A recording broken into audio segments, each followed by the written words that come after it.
22 मार्च को रूस की राजधानी मॉस्को में एक बड़ा आतंकी हमला हुआ। मॉस्को के क्रोकर सिटी हॉल में इस आतंकवादी हमले में अब तक 130 से ज्यादा लोगों की मौत हो चुकी है, वहीं 100 से ज्यादा लोग घायल हैं।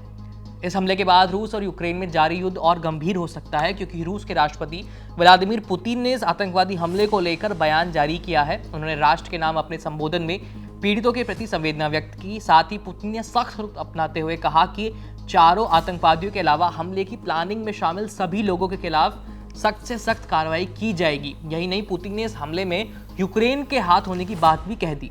रूस की न्यूज एजेंसी टैस ने पुतिन का एक वीडियो अपने टेलीग्राम चैनल पर शेयर किया है। इस वीडियो में पुतिन राष्ट्र को संबोधित करते हुए कह रहे हैं, रूसी खुफिया एजेंसी हमलावरों की मदद करने वालों की पहचान करने में जुटी है। यूक्रेन की ओर से कुछ लोगों ने हमलावरों को रूस की सीमा पार कराने की तैयारी की थी। उन्होंने छिपने की कोशिश की और यूक्रेन की ओर चले गए। शुरुआती जांच में पता चला है कि सीमा पार करने के लिए यूक्रेन की ओर से उनके लिए जगह तैयार की गई थी।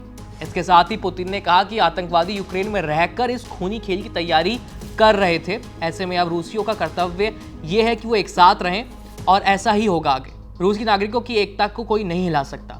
सबसे कठिन समय के दौरान रूस हमेशा और भी मजबूत हुआ है और अब भी ऐसा ही होगा। रूस में कोई भी कलह या दहशत का जहरीला बीज नहीं बो पाएगा। आतंकवादी हमले का आरोप लगने पर यूक्रेन की ओर से भी प्रतिक्रिया सामने आई है। यूक्रेन ने इस हमले में अपने हाथ होने के आरोपों को सिरे से नकार दिया है। यूक्रेन के राष्ट्रपति जेलेंस्की के सलाहकार माइखाइलो ने एक्स पर ट्वीट कर रूस को आरोप लगाने से पहले कुछ तथ्यों पर ध्यान देने के लिए कह दिया। यूक्रेन ने सवाल करते हुए लिखा, बड़ी संख्या में भीड़ वाली जगह से बिना किसी जांच के हथियारबंद लोग कैसे पहुंचे?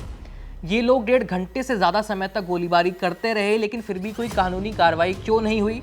फिर ये आतंकवादी शांति से इमारत से निकलकर कार से चले जाते हैं। शुरुआती जांच में ये बात सामने आई कि हमलावरों को सीधे तौर पर इस्लामिक कट्टरपंथियों से जोड़ दिया जाता है। इसके बाद हमलावर सीमा पार कर वहां पहुंच रहे हैं जहां रूस और यूक्रेन के बीच लड़ाई चल रही है और जहां की हर मीटर जमीन पर रूसी सेना का कब्जा है। इसके अलावा यूक्रेन ने भी ये कहा कि इस घटना से यूक्रेन का जरा भी संबंध नहीं है। यूक्रेन और रूस का युद्ध चल रहा है, लेकिन इसका समाधान केवल युद्ध के मैदान में होगा। यूक्रेन और रूस के युद्ध से जुड़े हुए तमाम अपडेट जानने के लिए देखते रहिए वीपी लाइव। मेरा नाम है आयुष। धन्यवाद।